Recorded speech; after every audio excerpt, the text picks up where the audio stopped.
Ok, muy bien, muy bien. Estamos acá una vez más. Saludos a todos los que están viendo en este canal, este video. Mi nombre es Jaino Sabino y estamos una vez más en otro episodio de Sabiduría Pop bueno, hoy vamos a tener una sesión muy interesante de conversación.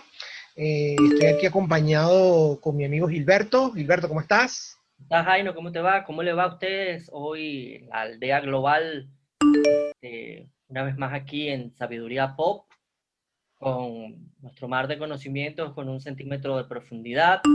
Hoy contento porque tenemos un invitado que nos va a llenar un poco más ese océano de conocimiento que tenemos. Este, bueno, Jaino, adelante. Así es, así es. El día de hoy vamos a estar conversando con Elvis Blanco. Elvis Blanco, ¿quién es? Bueno, él en principio es un abogado graduado de la Universidad José María Vargas, eso es en Venezuela, en 2006. También tiene estudios de posgrado en Derecho Mercantil en la Universidad Católica Andrés Bello de Caracas, pero no lo hemos traído por el tema del abogado, aunque siempre es importante presentar las credenciales de nuestros invitados.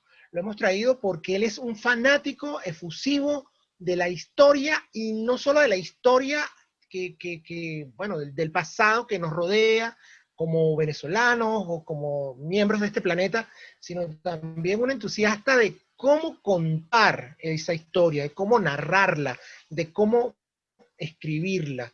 Él tiene una faceta súper interesante y ha hecho toda una comunidad en una red social muy útil como es Twitter, que ha convertido la forma de escribir historia en pequeñas píldoras, podríamos verlo así, pequeñas píldoras, pequeños momentos que hacen que las personas se puedan interesar mucho más, y no solo interesarse por leerla, sino también por compartir y retroalimentarla, ¿no?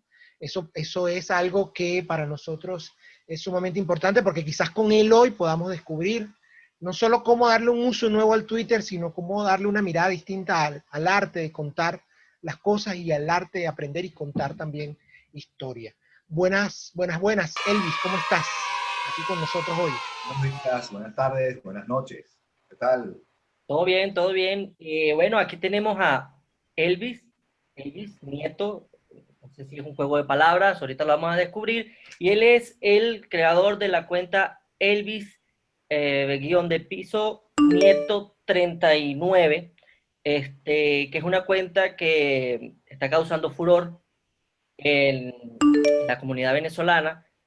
Ahorita no, creo que llegó a una nueva meta de seguidores, lo vi por ahí celebrando, ya nos va a hablar más, un poco más de eso. Y bueno, de más está decirle de entrada que lo sigan para que, como bien les dijo Jaino, van a encontrar la historia de Venezuela diferente. Y ya veremos hasta dónde nos va a llevar esta cuenta que apenas está comenzando. Y bueno, con ustedes Elvis Blanco. Elvis, cuéntanos de ti, ya sabemos que eres abogado, cuéntanos un poco más de ti, padre de familia, de dónde eres, cómo naciste, dónde naciste.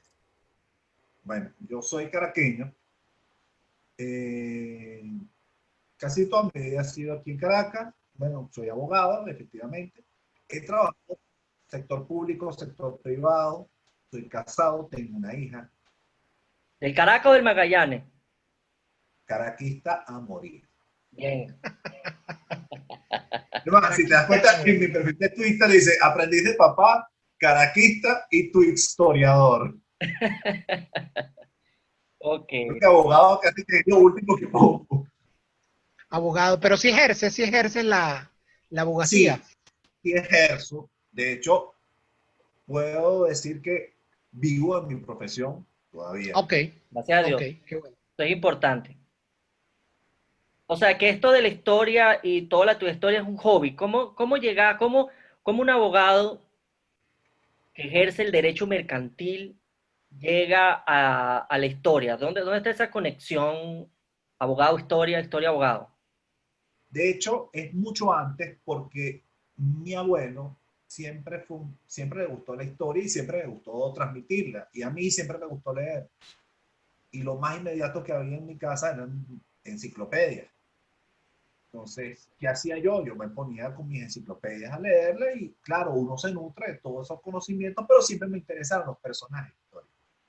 y los grandes personajes, Bolívar, Napoleón, y hacía toda esa conexión, y cuando mi abuelo contaba alguna de esas historias, lo hacía de una forma bastante divertida, bastante peculiar. Entonces, a uno le quedaba ese conocimiento y tomando en cuenta que yo dispongo de buena memoria. Entonces, se me fue grabando y se me fue grabando. Y aunque yo por naturaleza yo soy tímido, pasaba que por culpa de que yo me aprendía todas esas fechas históricas, en los colegios donde yo estudiaba, se enteraban de la cuestión y cada vez que venía una de esas fechas, Elvis, por favor, ustedes que se pase adelante y díganos por qué se celebra la batalla de Carabobo. Ay, Dios mío. De la clase usted, de la clase usted. Se reunían todo el colegio, me paraban en la tarima. Diga por qué la batalla de Carabobo es el 24 de junio. O sea, que te grababas más que fechas, los procesos, los acontecimientos, Sí, más que la fecha, más ¿no? que la fecha. De hecho, de ahí es donde me vino la cuestión del 19 de abril y el 5 de julio, que siempre ha habido esa confusión. Hay una confusión. Sí. La gente en Venezuela no sabe realmente qué ocurre en ningún feriado. Yo tengo mucha gente no sabe qué pasa en los feriados, ni por qué se está celebrando, ni por qué es digno esa fecha de ser feriado, muchas veces. Sí, eso pasa porque generalmente a mucha gente le interesa nada más el día libre. Claro, y que sea viernes o Eso. lunes. No, y tú sabes que, bueno, en toda esta cosa de la globalización, el planeta como mundo global, me he dado cuenta que la gente en en otros países diferentes a Venezuela, el día de su independencia lo celebran. Bueno, el más famoso, el 4 de julio, el día de la independencia de Estados Unidos, ellos lanzan cohetes. Pero por lo menos la gente en Perú se abraza y es una fiesta y es como un feliz día patrio. Y se abrazan y es una fiesta y no hay desfile, pero es algo que se felicitan. ¿Sí? Como así nosotros nos felicitamos cuando feliz Navidad, feliz año. Es algo tan importante como eso, esas fechas de independencia. Y de hecho, a mí siempre me llamó la atención el Día de la Independencia de México. Porque México, sí, ellos se organizan del 15 al 16 de septiembre. Y ellos, ese día lo medio trabajan, pero ellos todos es llegandito a la medianoche que se reúnen todos en la en la plaza principal de cada ciudad, especialmente en el Zócalo de Ciudad de México, y faltando poco para las 12 de la noche, no a las 12 exactamente, sino a las 11:40, 11:30 de la noche, que es que se da el grito de Dolores, donde se proclama la independencia de México, que donde empiezan viva Hidalgo, viva Morelos, viva la independencia, y cantan el himno y ahí es donde se desatan a celebrar. Y es un día patrio y el día feriado es el siguiente. Que claro, quedan tan escoñetados de beber, de comer, que claro, ¿cómo van a ir a trabajar? Pero lo hacen con ese gusto de que están celebrando la independencia. Wow. Sí, habría que determinar también cómo lo vive, ¿no? Cada quien, ¿no? Pero particularmente hablando por el terruño nuestro, pues yo siento que a las personas les gusta más el día no laboral que tener alguna connotación de fondo, Yo ¿no? también. Quizás hay comunidades del mundo que ciertamente viven mucho más ese tema, no solo con la independencia, sino de repente con otras épocas que también forman Y parte del como feriados calendario. puntuales. Sí, como feriados que tienen una connotación de algún hecho anterior que formó al Estado o que de alguna manera permitió que estuviéramos hoy acá, porque la verdad es, de eso va un poco la historia, ¿no? Tratar de entender que aquello que ocurrió, bien o mal, porque ya para juzgar podemos hacer muchos episodios, pero entender que sin aquello nosotros no estuviéramos aquí hoy. Es correcto. Así como tú revisabas las enciclopedias, que me imagino era una época previa al Internet, hoy estamos tratando de hacerle llegar toda esta información a quienes nos ven en digital y de forma online, ¿no? Claro. De forma digital, ¿no? Y entonces, Elvis, este amor por la historia, por cómo contar las historias, que es un poco heredado por tu abuelo, como nos dices, ¿cómo salta luego a las redes sociales? ¿O cuándo ocurre? ¿Por qué ocurre? ¿Y cómo le fuiste dando como forma? Bueno, yo siempre he interactuado por la parte de historia. Siempre, por lo menos mis amigos saben que yo soy fanático de la historia. Mi esposa sabe que yo soy fanático de la historia. Mi mamá sabe que yo soy fanático de la historia. Es más, cuando mi mamá tiene dudas acerca de cosas históricas, me llama. Elvis, ¿qué pasó en tal día? Ok. Bueno, ahora, yo, previo a Twitter, estoy hablando de hace unos 15, 16 años, que estaban de moda los foros. Ok, Wow. ok. Bueno, en España se formó un foro de historia militar que todavía existe y se volvió una página web que se llama www.elgrancapitan.org. Y es muy amplio porque a pesar de enfocarse en la historia militar, abarca la historia militar desde tiempos muy antiguos hasta la actualidad.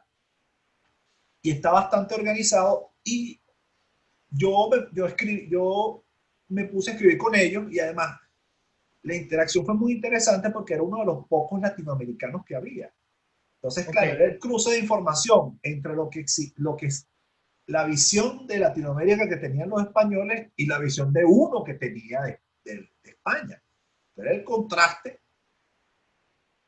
y me ayudó también a yo animarme a presentar un par de artículos sobre cuestiones venezolanas. Y ellos decían, puño, cada vez que puedas, mándanos temas de historia venezolana, porque nos parece muy interesante y aquí casi no se dan. Entonces, claro. y habían cosas mutuas, por ejemplo, los conocimientos de Segunda Guerra Mundial, conocimientos de Primera Guerra Mundial y otros acontecimientos militares. Pero la interacción me quedó grabada, por decirlo así, y de alguna manera siempre los consulto por cuestiones personales. De un tiempo para acá, bueno, cuando yo me vuelvo más activo en Twitter, estoy hablando de hace 2 años, pues yo en realidad yo tengo Twitter desde 2009 y es por algo que me pasó en el posgrado, Ok. porque un profesor se le ocurrió no ir y nosotros, pero hubiese avisado, profesor, no, yo avisé por Twitter. ¿Sí? Wow. Te pasó de Y nadie modelo. sabía que era Nadie Twitter. sabía, o sea, Te sí pasó de sabía que Nadie modelo. existía sabía. Twitter, pero nosotros, ok, o sea, Él se daba ok, Yo hice por ahí, yo hice. empecé a activar la cuenta, pero la tenía como una cuestión demasiado impersonal, solo para ver noticias, gente matando. Claro. Y de hace 2 años para acá, yo me volví activo por un hashtag muy popular, que es el hashtag Hoy Te Cuento Qué. Y entré y me gustó porque habían gente contando sus vivencias Ok. y me gustó la interacción y decidí contar las mías. Y la interacción fue bastante buena, hubo un feedback muy interesante y también me fueron creciendo los seguidores. Entonces, Posicionaste tus primeros hashtags, tus primeras etiquetas, o sí, todavía bueno, no sí, usabas. bueno, el hoy te cuento que no es mío. No, exacto, exacto. Exacto, sí, no, Ese era el uno que viste. exacto. Y fue parte de una comunidad bastante bonita que de hecho con muchos de ellos todavía me relaciono y nos escribimos casualmente. Pero yo veía que muy poca gente trataba la historia de Venezuela por Twitter. Si hay gente que trata la historia universal, eso, otros temas de historia sí se tratan, pero la historia de Venezuela como tal, no veía tanto movimiento, al menos en Twitter. Entonces, desde hace unos meses, yo lo conversaba precisamente con unos conocidos de esta comunidad,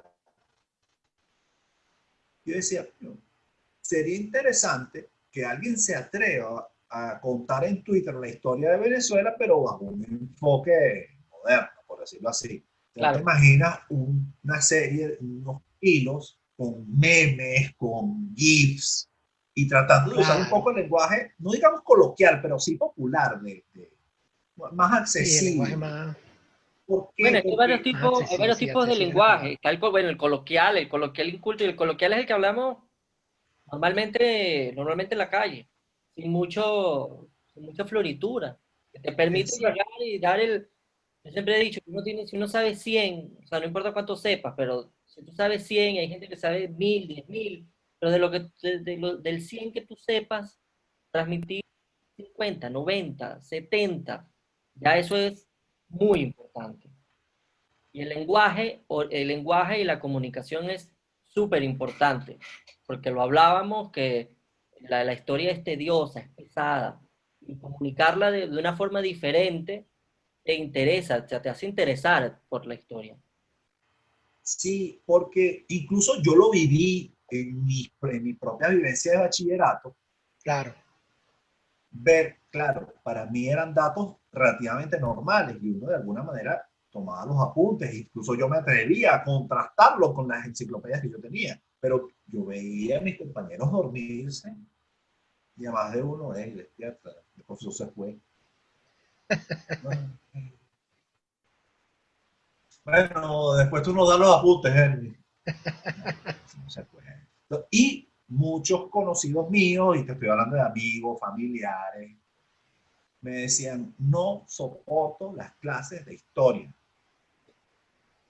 claro. Sí, Esa es la opinión de entonces, todos. Tan bonita incluso que es. cuando yo escribo para el foro de historia militar, precisamente como es un foro un poco más especializado, sí me centro en hacerlo de una forma un poco más académica, más formal.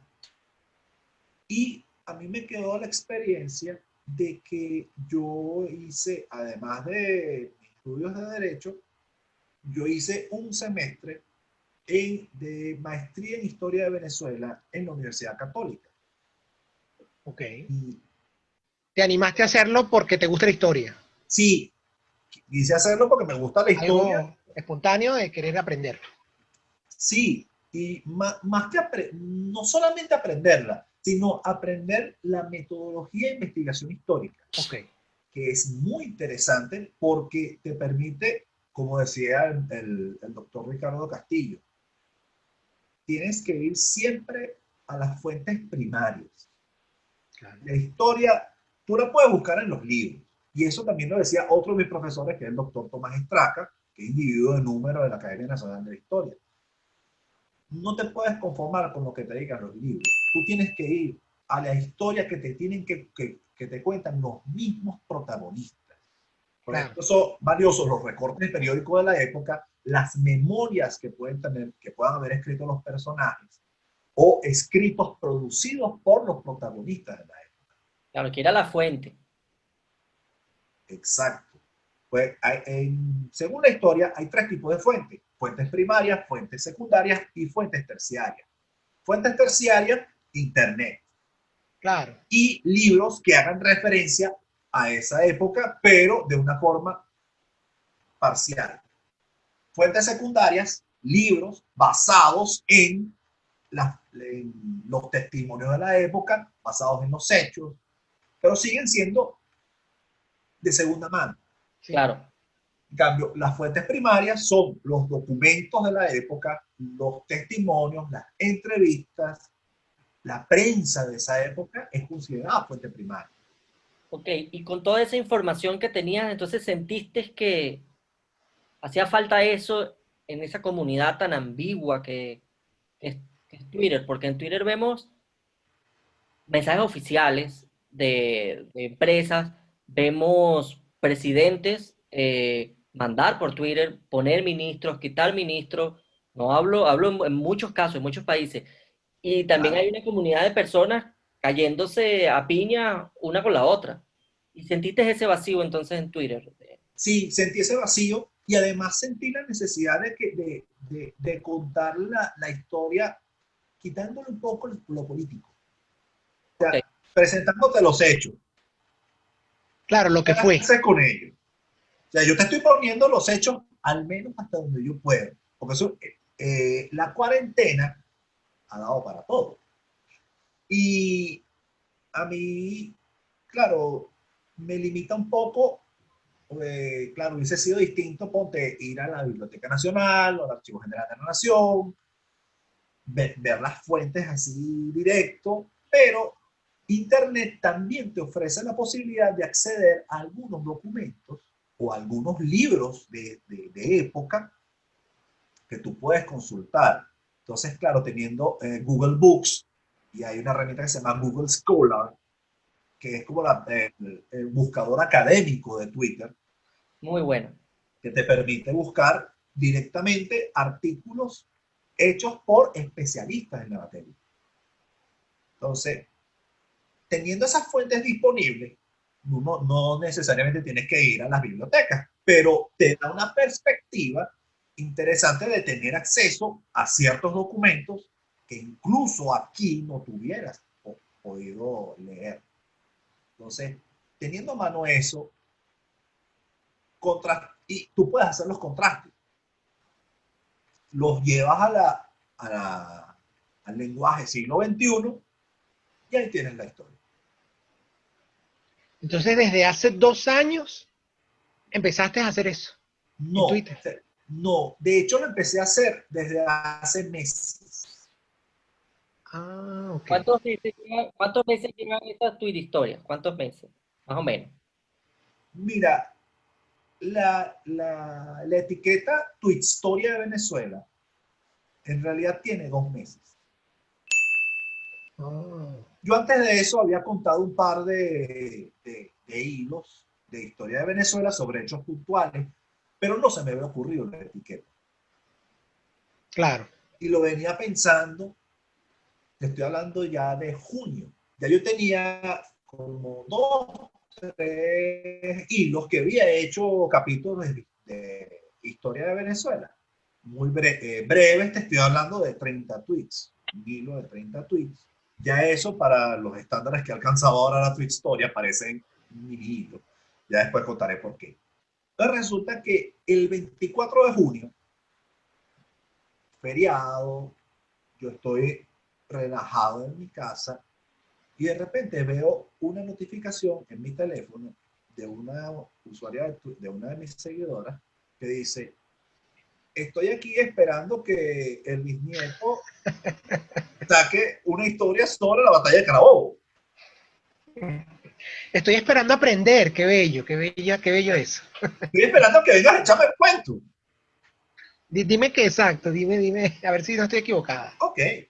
Bueno, entonces era la tarde, pero digo, bueno, vamos a armar algo rápido, pero con sustancia. Empiezo a buscar documentos, me encierro un rato. Tengo oportunidad de acceder a un par de testimonios de la época, de otros libros contrastados, incluso libros de historia de Venezuela de aquella época, de la historia de Venezuela de Rafael María Barali, que es como lo más cercano a nivel académico. Claro. Y bueno, fui vaciando, estructurando, porque primero agarro la información, después abro un archivo Word y separando 280 por 280, listo, termino. Y después es que vacío a Twitter y voy buscando qué GIF o qué meme me puede cuadrar con la cuestión. Claro. Claro. Y ahí yo decido, esto tiene que tener una etiqueta que llame la atención, que combine la materia con la actualidad. Y ahí se me ocurrió Tu Historia de Venezuela. Estamos hablando mucho de juegos de palabras. Tú sabes que ese tweet al final pega como que tu historia de Venezuela. ¿No le has hecho ese match? Sí, después lo pensé e incluso después descubrí que la idea no era nueva, porque descubrí una cuenta que se llama Tu Historia de España, que es más antigua, pero yo no la vi, yo no la No lo había visto, no lo había visto. Claro. ¿Cuánto tiempo te lleva montar tu historia?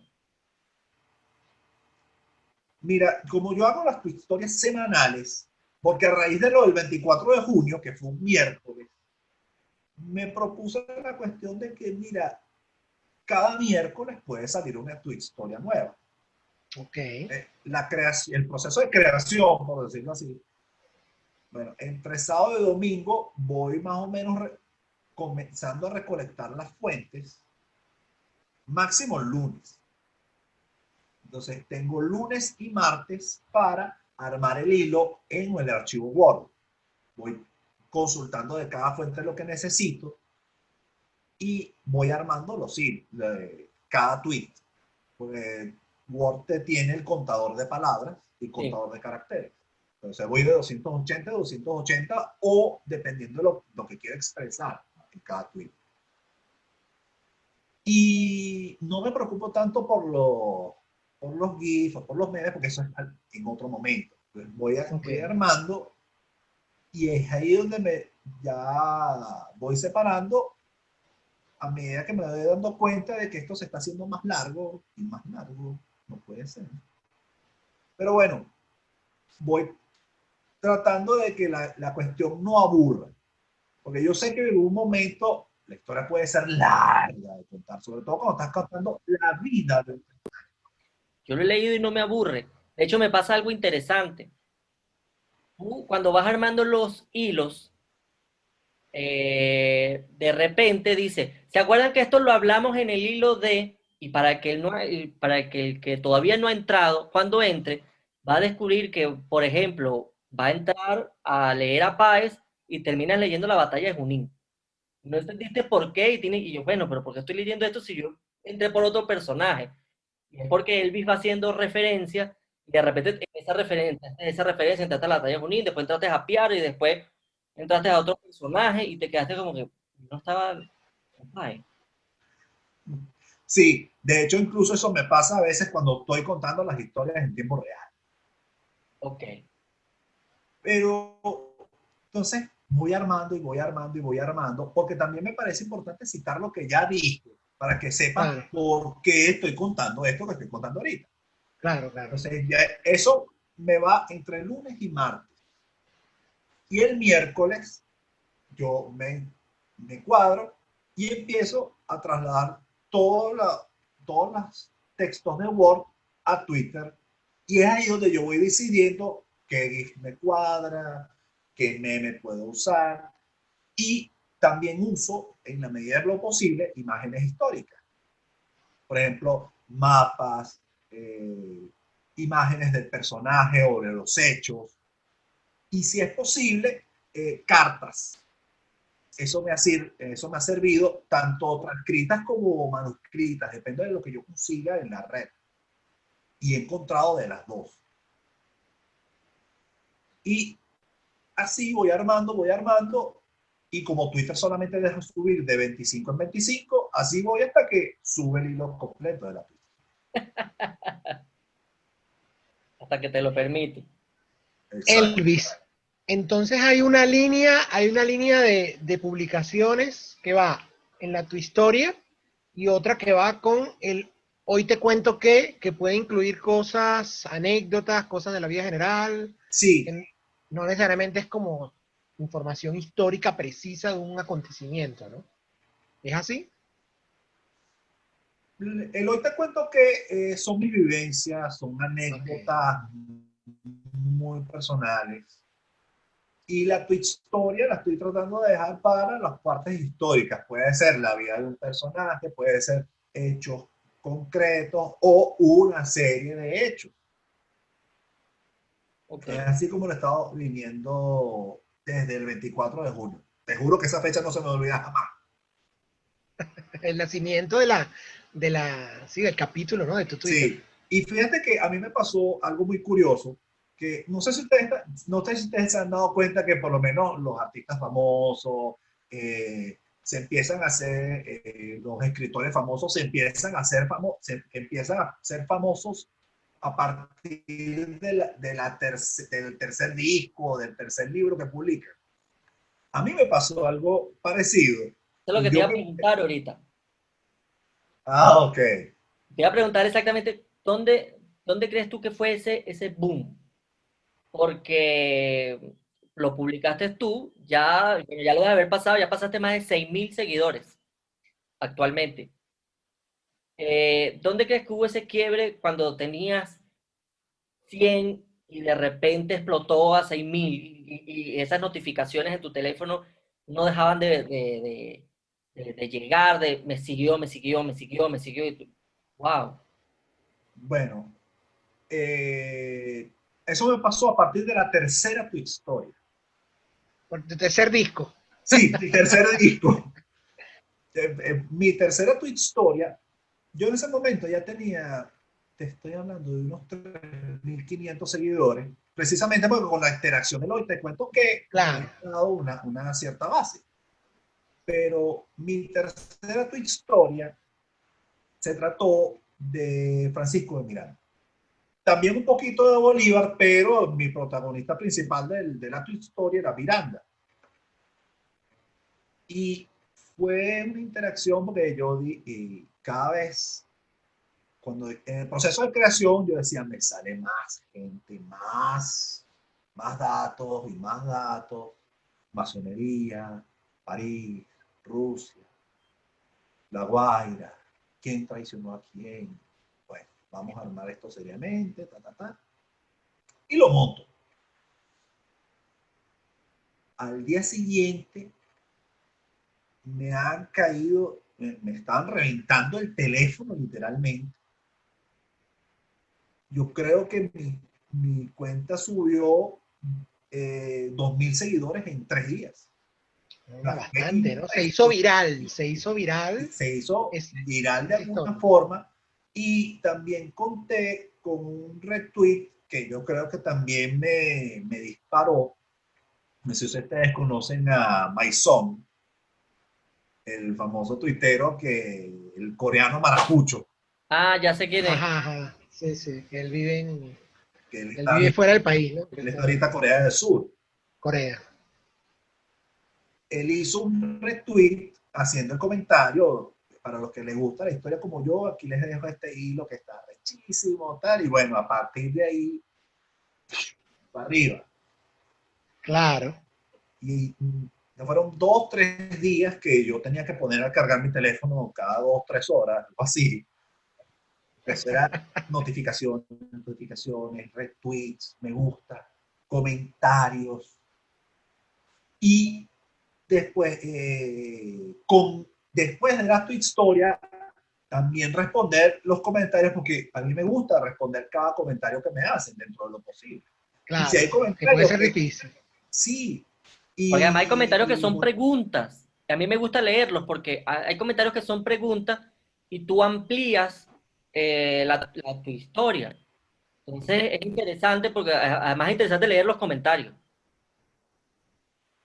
sí, porque son dudas legítimas y además eso te da a entender de que de verdad la gente quiere conocer la historia. Entonces no estaba tan errado yo.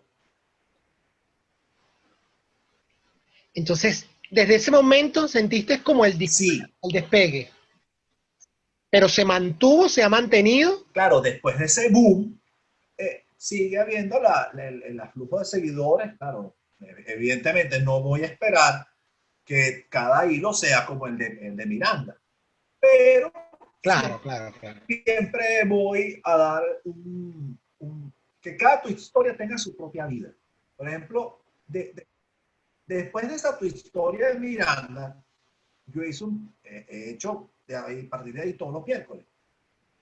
Hubo una en particular que fue la famosa entrevista a José Antonio Páez, Ok.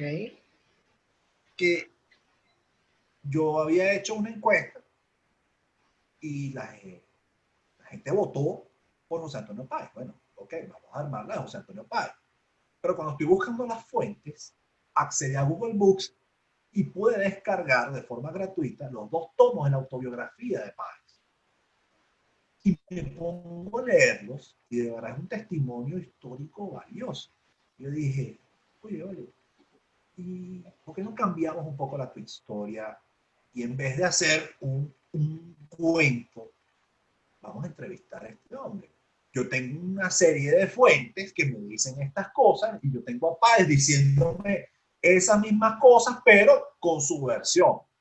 Con su punto de vista. Entonces hice el match, empiezo a armar mi cuestión y de ahí me sale el hilo de la autobiografía de Páez, de la entrevista a Páez. Entrevista, Páez. Y fue muy, a la gente le gustó. A la gente le gustó mucho. Bueno, y también hubo la gente muchas votó. preguntas. Incluso a mí me pasó unos días antes que como el 24 de julio cayó viernes y mucha gente me empezó a pedir la tu historia del Libertador y ya yo había dicho, yo no voy a hacer la tu historia del Libertador. ¿Por qué?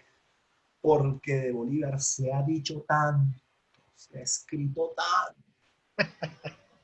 que ya lo que uno diga es, no voy a decir relevante, pero es llover sobre mojado. Entonces, ese día decidí hacer algo distinto. Y decía, tu historia del caballo de Bolívar. No, pregúntenme, creo que poco me faltó. No, de hecho yo hice una etiqueta, era hashtag Bolívar en la tu historia. Pregúntame lo que tú quieras de Bolívar y si yo te la contesto. Sí.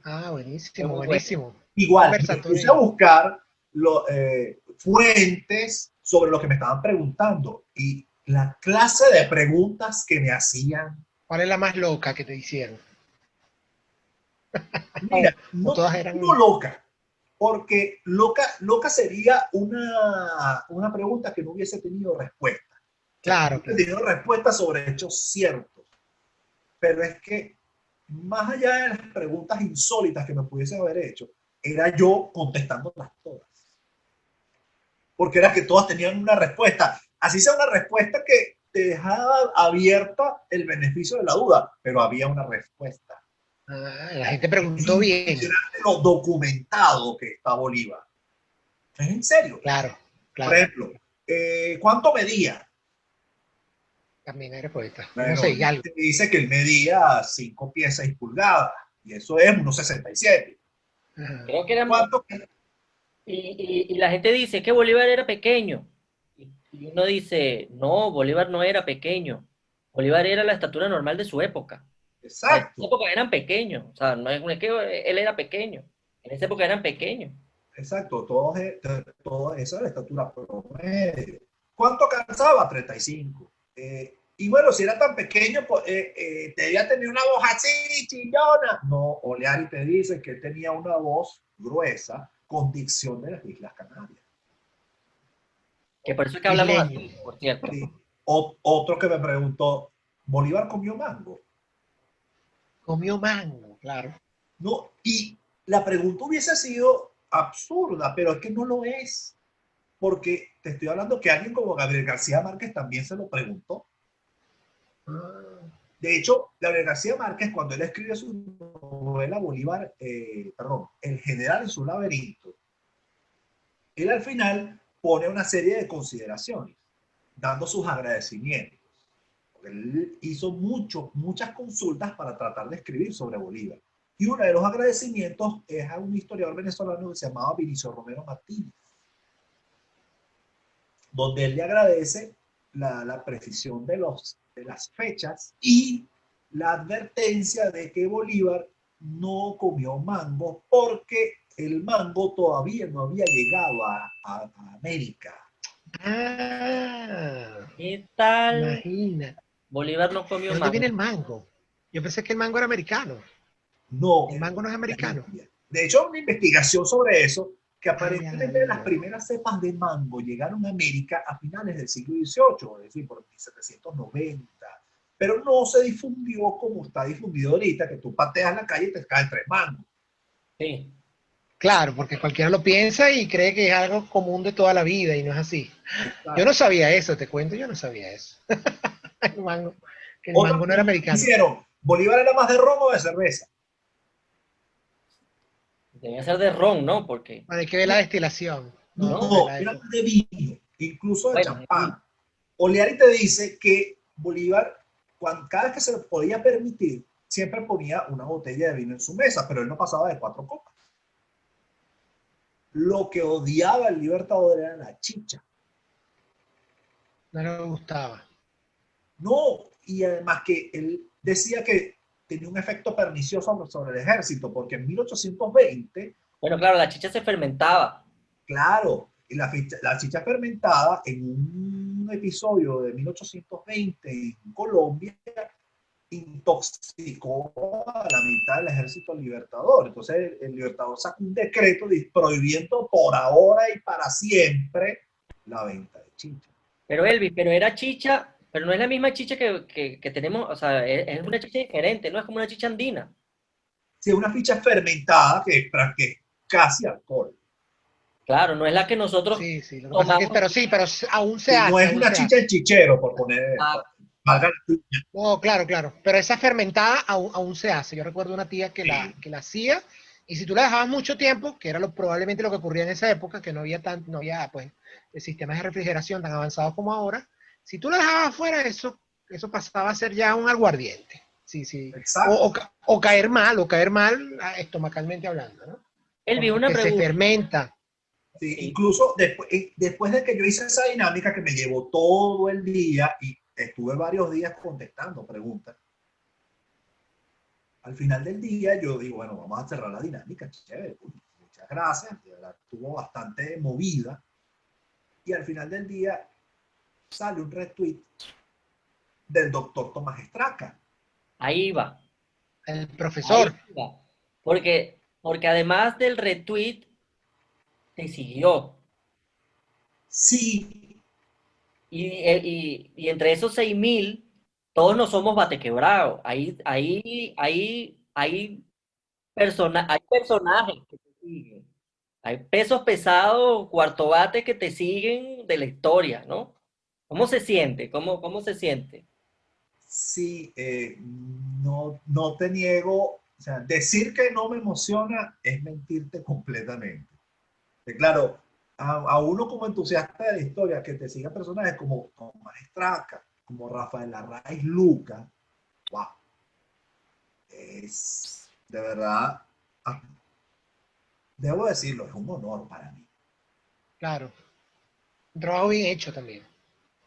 ¿Eh? En estos Sí, momentos a porque Elvin le sí. está rodando una lágrima. El No, abuelo pero estaría es orgulloso. importante, es Tu importante. abuelo no vive aún, no. No, él murió hace 2 años, pero estoy Estaría seguro orgulloso. que Pero sí, te han sí. escrito por directo, ¿no? No, por directo no me he escrito. Sí, por lo menos Tomás Estraca sí dejó testimonio de que le gustó la dinámica. Incluso en algunos tweets se sumó a la dinámica como ayudándome a contestar. Wow. Claro. Qué bueno, qué bueno. Sí. Yo creo que acá hay como un recurso muy valioso, ¿no?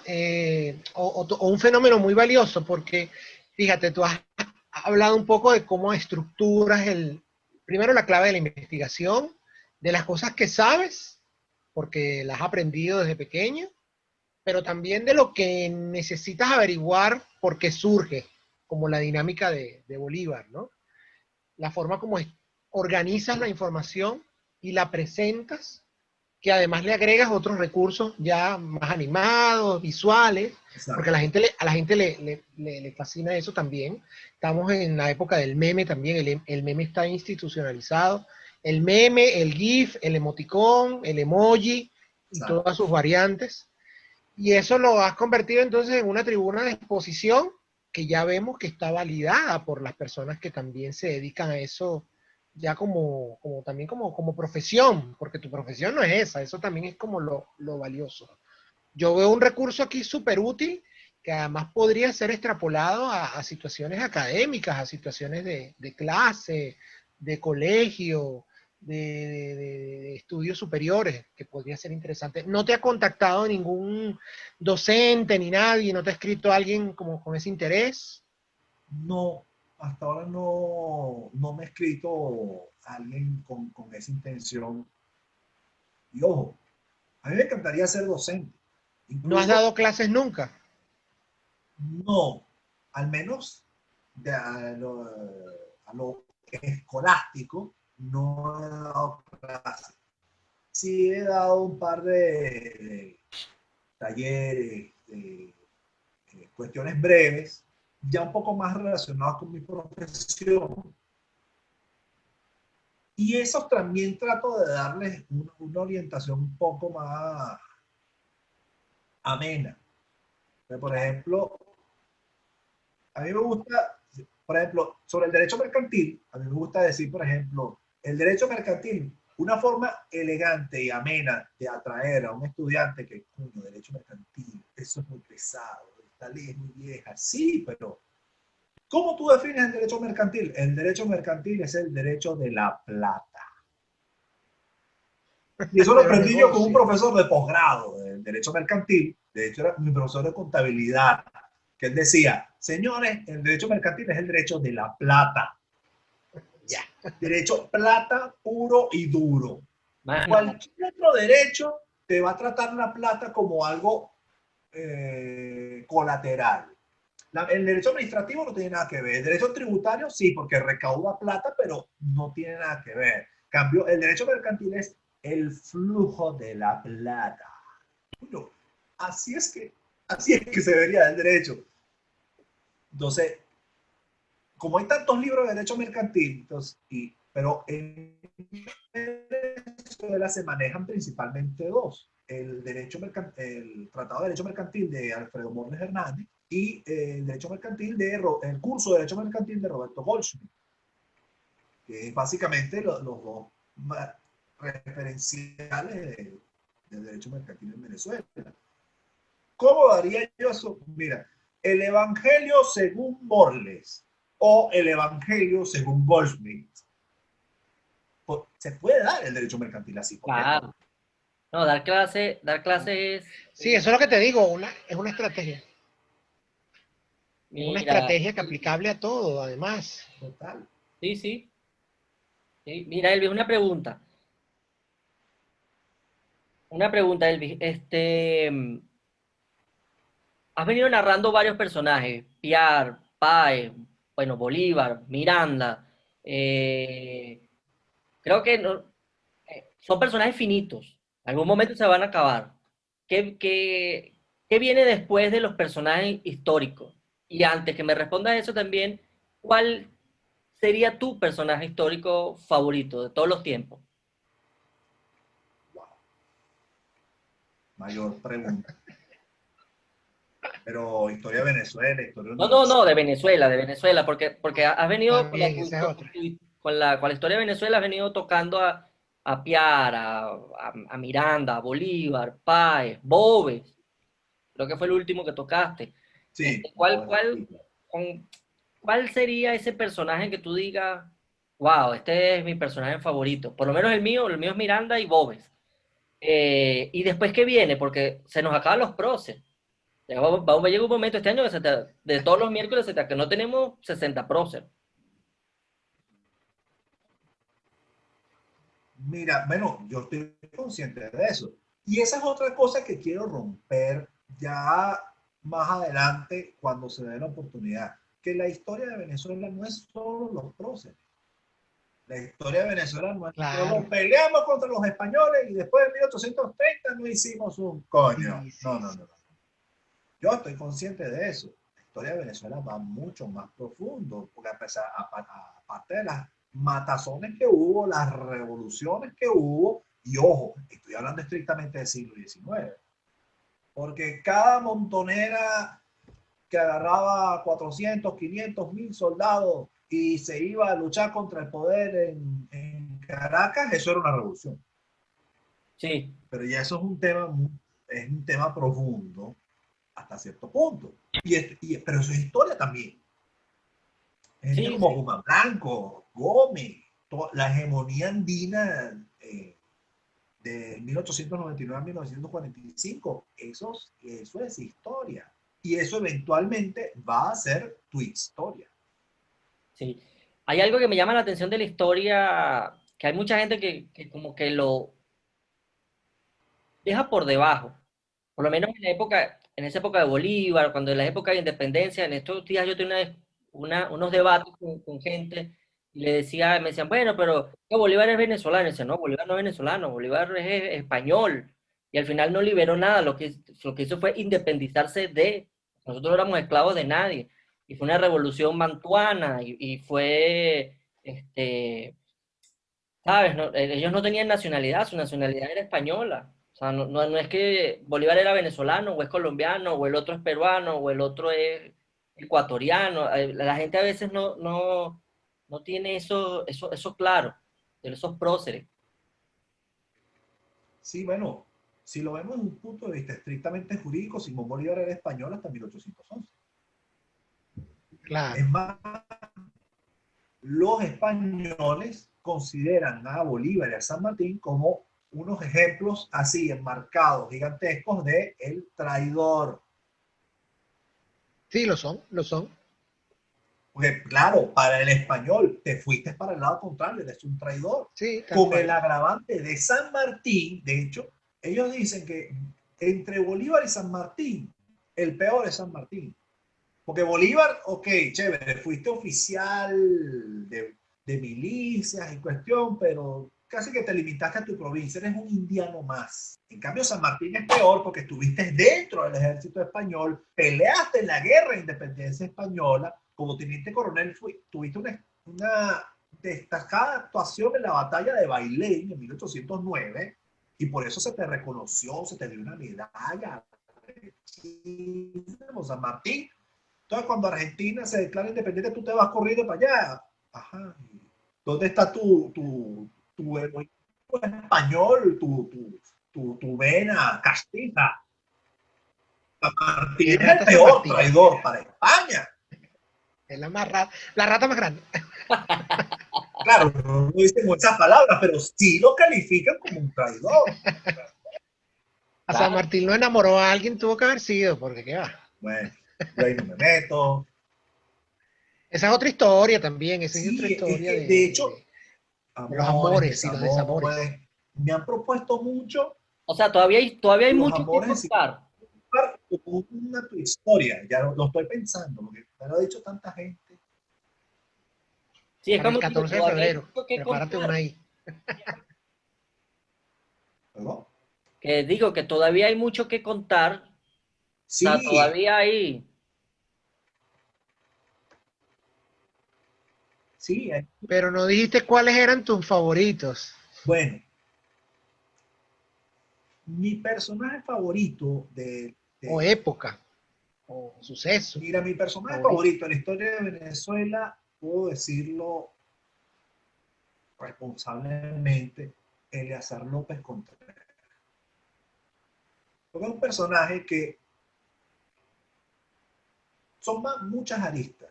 Primero, a pesar de la educación, del estado de la educación en que estaba en Venezuela, lograste cierto nivel académico. López Contreras llegó a ser bachiller. Y eso era cierto grado. Sí, no es como ahora. Sí, bueno, no entremos en consideración. Entonces, Si comparamos, y aún así No, con ese grado, mira, Elvis, no, pero cuando digo como ahora, no me estoy refiriendo a 2020. Me refiero, por ejemplo, a los años 80 ya, o sí, 70. O sea, ya total, el bachiller ya no era tan reconocido. Tenías ahora que ir a la universidad. En aquel momento ya eras bachiller y, hermano, mi respeto. prácticamente universitario. Exacto. No sé, aún con ese grado, él se suma a una revolución, forma parte de una estructura, llega a ser parte del poder antes de acceder al poder. Y él llega un momento en clave donde él tiene todos los poderes dictatoriales concentrados en sí y es capaz de irse desprendiendo gradualmente de algunos de ellos, diciendo, mano, el cambio no se puede dar de golpe. Él mismo lo decía, yo no soy un presidente de transición ni de transacción. O sea, esto no puede ser una revolución, esto tiene que ser una evolución. Y así fue empezando a moldar varias instituciones del Estado venezolano que hasta ese momento no existían. Y te estoy hablando de la Guardia Nacional, te estoy hablando del Banco Central de Venezuela, te estoy hablando de la Contraloría General de la República, y así, y un tipo que fue capaz de reducirse el periodo presidencial de 7 años, a él le correspondían sus 7 años, y el tipo dijo, no, yo voy a mandar 5. Y lo hizo después de la constituyente cuando le tocaba volver a mandar sus 5 y dijo, no, no, no, no, no, yo hago lo que a partir de aquí. Y se quitó el traje militar y se puso el civil y más nunca se puso el traje militar. Exacto. Aunque, ojo, él no renunció a sus privilegios militares. Una vez le preguntaron, ¿usted qué piensa de la cuestión militar en el país? Y él dijo, en ese closet está guardado mi uniforme y todavía me queda. Y es un carajo, Hay que poner orden. él tuvo toda esa formación y además se preocupó por formarse y por escribir. Alguien que tuvo una producción literaria impresionante. Tanto así que sus enemigos al final de su vida le reconocieron, bueno, sí, señor, usted tenía razón. Vamos a tratar de acomodarlo con buenos homenajes. Y así fue, o sea, de tomar decisiones duras y ser detestado por toda la generación del 28, 30 años después terminaste respetado por toda esa generación. Eso es un logro impresionante, especialmente en Venezuela. Sí, sí. ¿Y el tuyo, Jaino? ¿Tu personaje favorito? Personaje favorito. A mí antes me gustaba mucho, no sé si tenga, la verdad, pero a mí antes me gustaba mucho Isaías Medina. Isaías Medina Angarita, que además no, que viene también en esta época, no pudo culminar por un golpe de Estado, quizás hubiese sido otra la situación, pero bueno, él también trató de contribuir a la formación del Estado venezolano, a la estructuración de las instituciones, eh, al voto de las personas, que si bien exista o no de fondo un plan de generales o militares, como siempre ha existido en Venezuela, que aún no se termina de ir, ese mal, siento que él contribuyó a elementos puntuales para poder seguir con lo que se venía haciendo en esta época andina y para tratar de gestar lo que vendría luego, ¿no? Pero así, sí, esa época, pero Bueno, a mí de esa época me gusta te mucho, puedo decir lo que odio. Es más fácil decir lo que uno odia sí. que lo que ama. Bueno, a mí de esa época me llama muchísimo la atención Diógenes Escalante, y qué hubiese Pues se volvió podido loco, llegar ¿viste? a ser Venezuela con ese presidente, como lo llamaban, el presidente del consenso. Y su historia me llamó mucho la atención. ¿Cuál ha sido el mejor presidente de Venezuela, Elvis? ¿Eleazar López para ti? ¿O atendiendo evidentemente la situación histórica de cada uno, ¿no? No vamos a, sino que el que mejor hizo Mira, su yo lo función. empataría en que la hegemonía andina, especialmente Gómez, López y Medina, no voy a decir que fueron los mejores presidentes, pero voy a decir que ellos fueron los que sentaron la base de lo que es hoy Venezuela, administrativamente, fiscalmente, militarmente, hasta cierto punto socialmente. Ellos son los, no voy a decir los regeneradores, porque eso es una frase que heredamos de Guzmán Blanco, Creo pero que son los sí puedo decir que, pacificadores, porque la gente no entiende muchas cosas y sobre todo se acentuó en el periodo de Gómez, que él mismo lo decía, Venezuela es como una alfombra, pisa por aquí, se levanta por allá, y sea han Guzmán caído todos los Blanco. caudillos, vivimos 30 años de paz después de vivir 50 de guerra, Sí, por eso es muy complejo de explicar y tratar de establecer cuál es el mejor presidente de la República. Wow. Por eso, siempre es cuestión de establecer cuáles eran las cuestiones de cada época. De hecho, si tú le preguntabas a Eleazar López Contreras, para él, quién había sido el mejor presidente de la República, y él hubiese contestado, Carlos Zulet. Porque, Carlos hizo su trabajo. porque él decía que Zulet, a pesar de ser militar, fue presidente dentro del marco civil, si bien era un prócer, era alguien que trató de conciliar el poder militar con el poder civil, no hubo tantos problemas durante sus periodos presidenciales, y a la final se erigió como una especie de conciencia política, siempre vista desde el Partido Conservador, que eso, el tema del Partido Conservador, slash derecha, siempre ha sido un tema en Venezuela. Y estoy hablando de 1830. No es algo nuevo. Pero apartando eso, López Contreras te hubiese dicho, el mejor presidente de la República es Carlos Zulet. Por eso, siempre va a ser un tema muy, muy subjetivo. ¿Quién es de esa pregunta que aparentemente existe, pero no lo es? También sería muy difícil determinar cuál fue la época más feliz también, socialmente hablando, para la gente.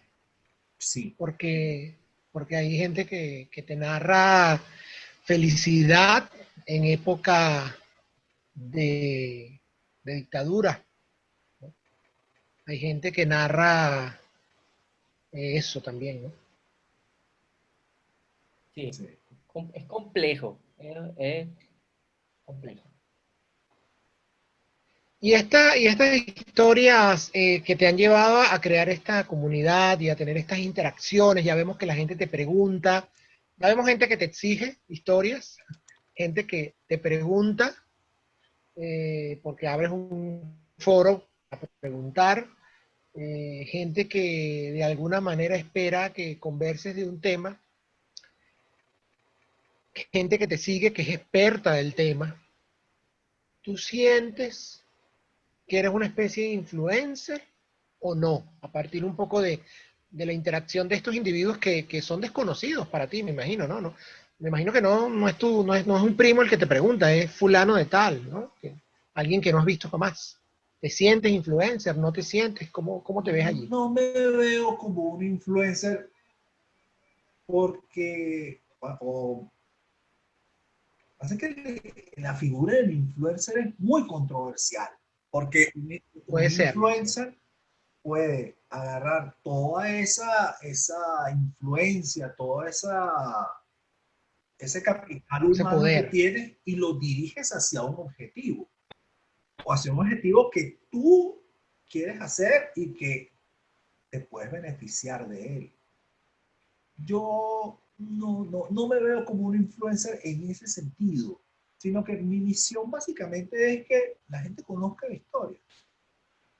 No es que me voy a hacer rico haciendo tu historia, no es que quiero ser famoso haciendo tu historia, no. Simplemente quiero transmitir el conocimiento que yo tengo de historia de una manera amena, y si a la gente le gusta, chévere. Y si se interesa por la historia, ahí estoy sintiendo yo que estoy llegando que estoy llegando. Y estrictamente hablando, el que está llegando no soy yo. El que está llegando es la historia. Es la historia. Cuando alguien me pregunta, yo digo, oye, están llegando a donde deberían, que la gente se interese por la historia. No es solamente que te quedes con lo que diga un libro, sino busca fuentes, busca más información. No te limites a la Wikipedia, no te limites a, por ponerte otro ejemplo, Venezuela Tuya. Venezuela Tuya tiene unas biografías muy interesantes, pero claro, siguen siendo una sola fuente. Siempre hay que contrastar fuentes, siempre hay que casar una información con otra para ver no tanto quién me dice la verdad, sino cuál es la que más se aproxima. Busca la verdad de los protagonistas, busca los hechos lo más cercano posible a lo que sucedió. Esa es lo que yo pienso que debería ser la historia, o la forma de enseñar la historia. Y si Twitter me permite, aunque yo no soy un experto, no vivo de esto, sino que tengo el conocimiento y tengo la posibilidad de buscar las fuentes y de saber buscar. Y los puedo presentar de un formato distinto, un formato ameno, un formato, no sé, por lo menos así, un formato siglo XXI, me parece que es algo valioso. Y si la gente se anima a hacerlo, wow, eso para mí, a mí me llena. Sí. Elvis, ya para ir cerrando, lo que creo que es tu primera visita, y digo tu primera visita porque este, está lleno de datos, lleno de, de cosas muy, muy, muy interesantes que estoy seguro que dentro de poco te volvemos a tener por aquí, ahora sí hablando específicamente de algún personaje, de algún tema, de algún periodo de la historia. Este, ¿qué nos, con qué vienes? ¿Qué vendrá? ¿Qué hay de nuevo? ¿Qué podemos esperar pronto de Elvis? Se queda, esa tu historia se quedan en Twitter, vamos a ver esas tu historias en otros formatos, porque Twitter es la inmediatez al final del día, y esas historias se nos van quedando, por más que tú nos hagas la mención y nos lleves, esas historias se van quedando. ¿Hacia dónde vas? ¿Hacia dónde te ves con este fenómeno que has creado? Mira, me han mencionado la posibilidad de abrir un canal de YouTube para tratar de hacer esto en formato video, en formato podcast. Y casualmente con una de las historias me mencionaron a un par de tuiteros que hacen esto a través de un podcast que han venido subiendo en YouTube que se llama El Corito Histórico, que Sí. también es una forma bastante amena de presentar la historia. Yo lo he No escuchado, pero no sé, me ha enganchado. Es Dorian y no me acuerdo del otro muchacho. No me ha enganchado porque al final es una imagen y ellos hablan y no está esa interacción de GIF, no sé, no me ha enganchado esa, pero es un buen formato. sí, no sé si en un futuro me animaría a hacer un canal de YouTube tratando de hacer la narrativa con imágenes, con memes, o sea,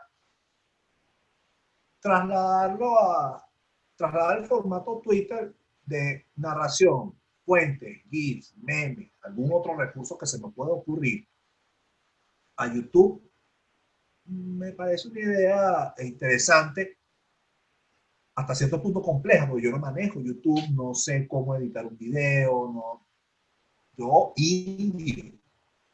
Por eso que, por lo menos ahorita, a corto plazo, todavía me veo en Twitter. Ahora, quizás un mediano, un largo plazo, se pueda trasladar a YouTube o a alguna otra plataforma que permita una mayor difusión. No me cierro a esa posibilidad. Sí, lo bueno es que Twitter, que ya tiene sus años, ¿no? Creo que mencionaste que desde el 2009 tenías la cuenta debido a este profesor. Twitter sigue existiendo a pesar de que mucha gente se alejó, ¿no?, de ella. Sigue existiendo por lo que decía Gilberto hace rato, polémica, gente que cuenta sus cosas personales, como lo haces tú con la etiqueta de hoy cuento que, hoy te cuento, me perdí. Hoy te cuento que Hoy te cuento que bueno, los chismes, la farándula, la noticia también.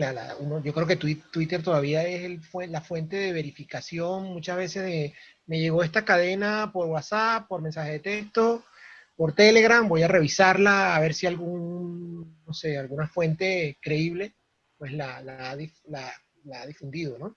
Twitter todavía sigue muy vivo, quizás un grupo de personas de los que hemos estado, porque mi cuenta también tiene 10 años ya, yo abrí Twitter en 2010, y era otra cosa, era otro ambiente. Todos hemos, bueno, no sé si Gilberto lo ha pasado, veo que a ti sí te ha pasado con el tema de las historias, todos hemos conocido personas, bueno, yo por ejemplo conocí personas en la vida real gracias a Twitter y no me dedicaba a una sistematización como la que tú haces. Eh, Conocimos personas, nos hicimos amigos de red social, que compartimos afinidades y cosas, y creo que es un poco lo que está pasando contigo en este caso, que vemos que tiene corto tiempo, pero como vemos también quieres seguir llevándolo porque te apasiona, te entretiene, y sobre todo porque creo que sí tienes esa ventaja de influenciar a los demás. Yo creo que eso que decías hace un ratito, al final el amor por la historia o por el arte de contar también, de narrar de una forma como la de los hilos, creo que es algo que puede ser provechoso para otros, ¿no? Quizás en un año estés vendiendo tazas con frases de Simón Bolívar, ¿por qué no? Nadie Bueno, lo ha hecho ¿sabes antes, no lo sabes qué a mí hacía. me pasó? Con las tu historias me pasó algo muy curioso. Y te estoy hablando de todas las tu historias. He visto comentarios de mucha gente diciéndome, ¿dónde estuviste todo mi bachillerato? Claro, Coño, yo claro, quería un profesor así. claro, por eso te Coño, decía, por eso yo yo no pensé me en una cosa. aburriría contigo con la historia. Incluso hubo un par de madres que me dijeron esto. Chamo, contigo he logrado que mis hijos les empiece a interesar la Claro, historia. Hubo uno que me dijo, mi ¿viste? hijo Entonces, adolescente no lee, porque el chamo de verdad no lee, pero te está leyendo tus historias y ya está entendiendo la historia. Wow. Es Bueno, un eso es testimonio. valioso. leer en Venezuela es leer, eso te lo iba a comentar al principio, eso es otro de los datos de sabiduría pop. Leer en Venezuela es complicado. El venezolano no lee. Te lo digo con propiedad. Bueno, yo trabajo en cuestiones de mercadeo, de marketing, y por estudio, el venezolano no lee.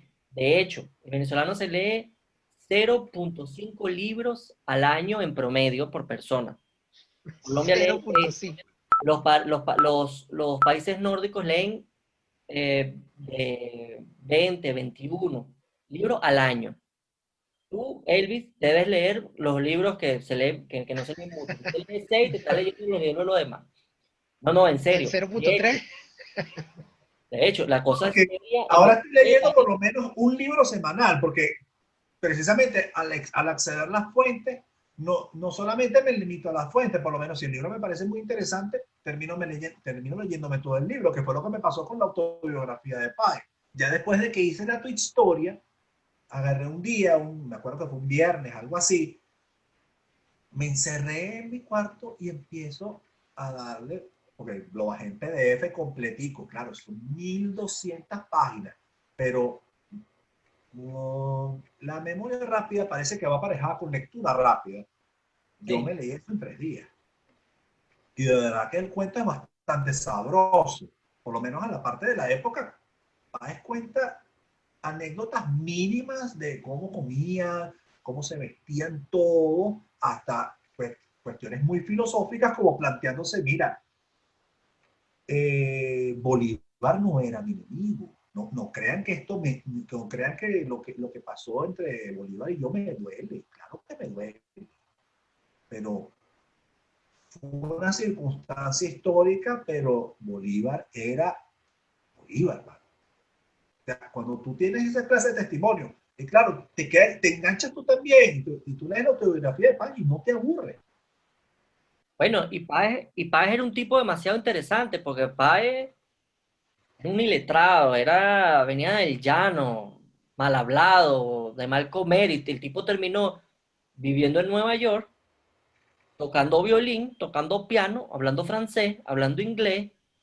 Un personaje súper, súper, súper interesante. Sí. Un ejemplo de ascenso social, totalmente. Y De que sí se millonario. puede.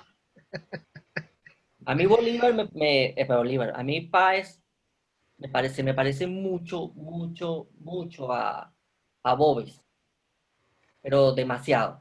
Y creo, sinceramente, aquí, entre nosotros, los que estamos aquí, los que están viendo, que sin Páez, esto no, o sea, no hubiesen logrado independencia alguna, o por lo menos no como se logró, porque juntó a los mismos que tenía Bove, él se los llevó, o sea, lo terminó juntando negros, pardos, blancos de orilla, los descalzos. Es que, de hecho, yo lo explicaba en la historia de Boys, que hasta ese momento los líderes de la República todavía no habían hecho la inclusión del pardaje, de los esclavos. Si todavía Bolívar hablaba de esclavos en 1914, es un tema delicado. Pero con Boves, después de todo ese fenómeno Boves, Bolívar entendió que no podía incluirlo. ¿Qué es lo primero que hace Bolívar después de la expedición de los Cayos? En 1816, decretó la libertad de los esclavos.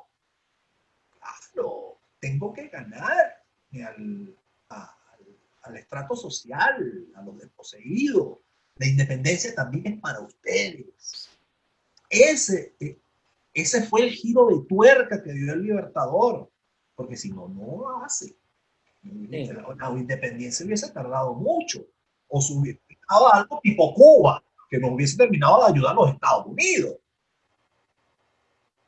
sí, sí. La primera república fue una independencia mantuana.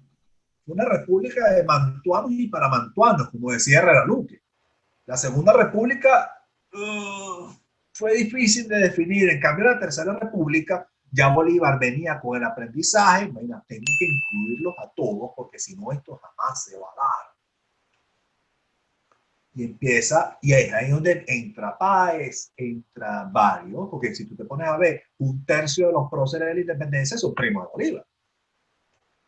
Sublette era primo de Bolívar. Briceño Méndez estaba casado con una sobrina del Libertador. José Félix Rivas era tío de Bolívar.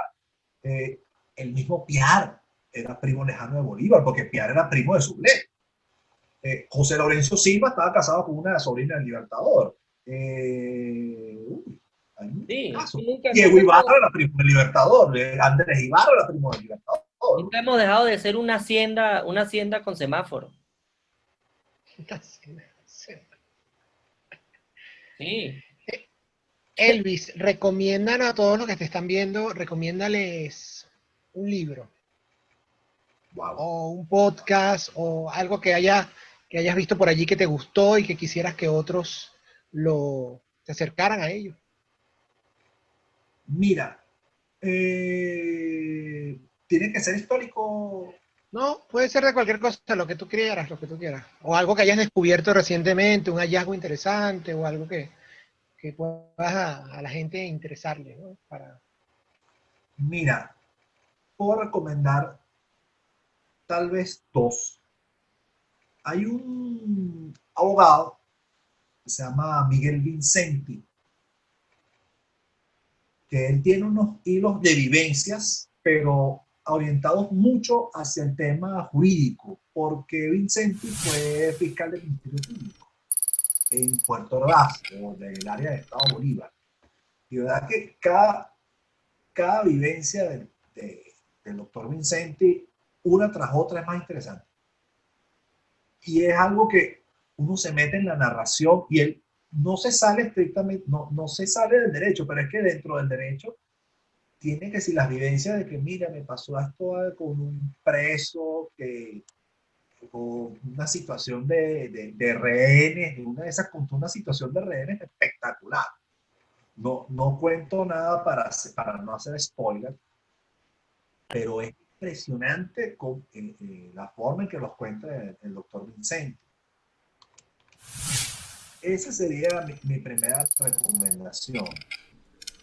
Y en estos días me pasó algo muy curioso bueno, después de que hice la tweet historia de Boves, me hizo un retweet un tuitero que es matemático. ahorita no, estoy tratando de buscar La cuenta. usuario, la cuenta. El que te preguntó por Cajigal. Sí, es correcto.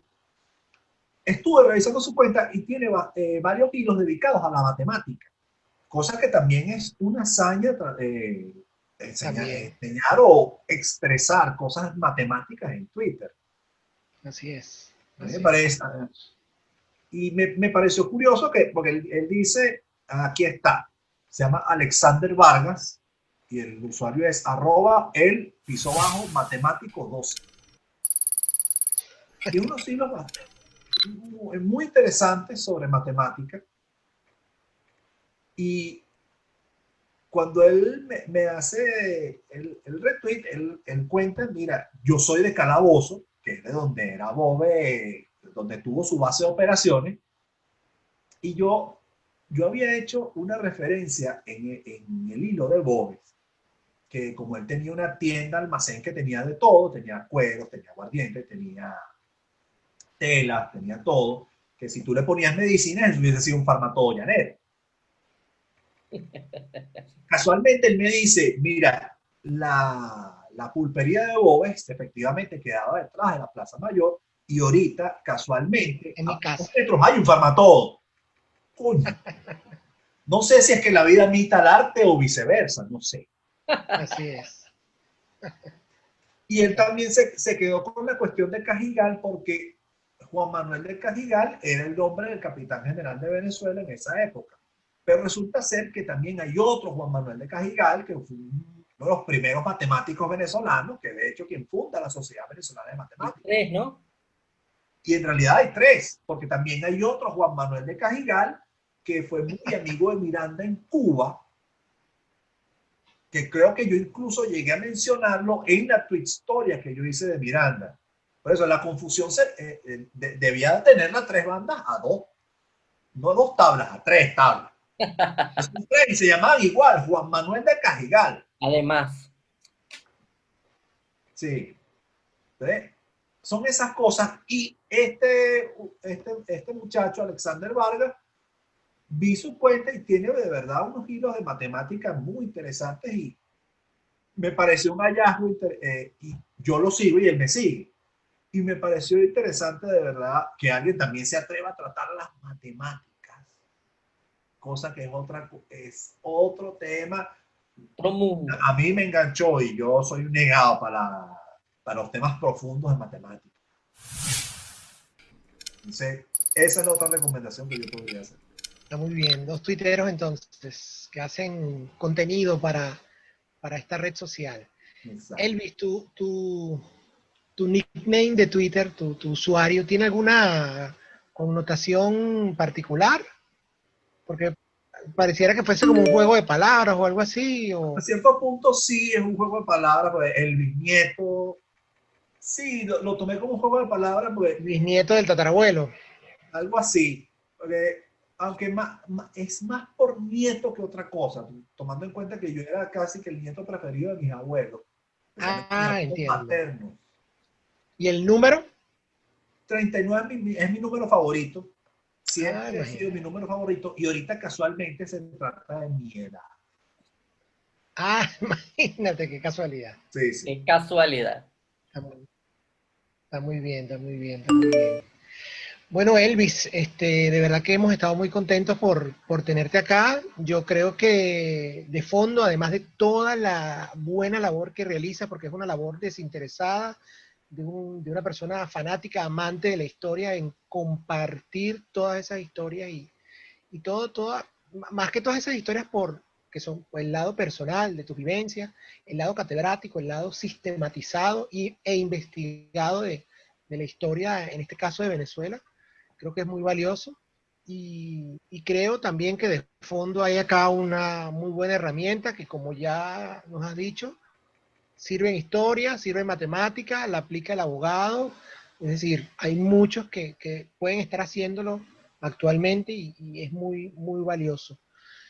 De verdad que, bueno, Gilberto y yo estamos muy contentos por haberte tenido hoy acá. Gracias a ustedes también por la oportunidad. Y bueno, antes de despedirnos, déjanos unas palabras de reflexión acerca de si hay alguien que quiere intentar esto como una estrategia, o en una clase, o en alguna actividad de repente comercial, ¿por qué no? Una marca, o quien sea. ¿Qué cosas le recomendarías tú para iniciar desde tu experiencia? Mira, yo pienso que lo más importante es primero tener las ganas, la vocación. Porque esto sí, sin vocación es como un zombie. Tiene que tener alma. Pues, si no te gusta lo que estás haciendo, ¿para qué lo estás haciendo? Un poco como decía Facundo Cabral, el que trabaja todo el día en lo que no ama, aunque lo haga todo el día, es un desocupado.